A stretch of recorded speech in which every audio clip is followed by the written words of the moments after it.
मैले एसएलसीमा 85% ल्याएँ या या अहिले म यो गर्दैछु ओके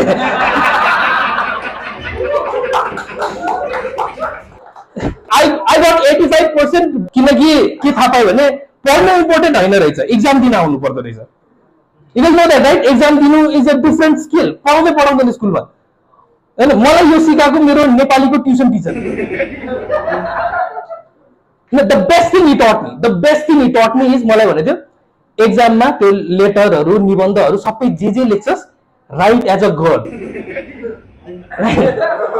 एन्सरमा यसो सटल हिन्टहरू छोडिदिने राइट थिङ्स लाइक तपाईँकी छात्रा मेरो मिल्ने साथी सुमित्रा